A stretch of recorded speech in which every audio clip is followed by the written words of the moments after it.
இப்ப வாங்க காட்டுக்கு வேட்டையாட போலாம்னு உங்களை ஒருத்தர கூப்பிடுறேன். நீங்க வர்றீங்க. வாங்க இதான் காடு. அங்க பாருங்க நான் சொன்ன மாரி அந்த காடு இருக்க இடத்துல பாருங்க மான் இருக்கா, முயல் இருக்கா, எல்லாம் இருக்கா. வாங்க அந்த மானையும் முயலையும் வேட்டையாட போகணும்னு உள்ள கூட்டு போயிடுறோம். கூட்டு போயிட்டு, சரி இதுக்கப்புறம் நீங்களே டிராவல் பண்ணிக்குவீங்களா? போங்க போய் வேட்டையாடிட்டு வாங்கன்னு சொல்லிட்டு நான் போயிட்டேன். போன அடுத்த செகண்ட் பதுங்கி இருந்த புலி பாஞ்சிருச்சு மேல. இப்ப கூட்டு போனேன்னா அத பத்தி சொல்லியிருக்கணுமா இல்லையா? இப்படி ஒரு விஷயம் வந்தா எப்படி அட்டாக் பண்ணாம பேசியிருக்கணுமா இல்லையா? எப்படி உங்கள சேஃப்கார்ட் பண்ண நான் காட்டியிருக்கணுமா இல்லையா? இதுக்கு எந்த அளவுக்கான பிரச்சனைகள் இருக்குன்னு முன்னாடியே வந்து அத தீவிரமா அந்த தீவிரத்த காட்டியிருக்கணுமா இல்லையா?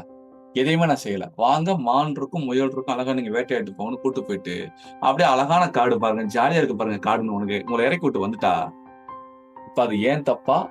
உங்க தப்பா? யார் தப்பு? என்ன நெனச்சுக்கிறீங்க? அவரு காடுன்னு சொன்னார்ல, நான் தான சூதானமா இருந்துக்கணும், சுதாரிப்பா இருந்துக்கணும். அவரு அழகான காடுன்னு சொன்னாருன்னா, நான் அழகா பூ மாரி பூவா விரிச்சு போட்டுக்கணும்னு நெனச்சு நான் வந்துட்டேன். அப்படின்னு கிடையாது. அந்த காட்டுல பழக்கப்பட்ட அவன், அந்த காட்டுல என்ன இருக்குன்னு அவன் தெளிவா சொல்லியிருக்கணுமா இல்லையா? இதுதான் எக்ஸ்போர்ட். இப்படித்தான்.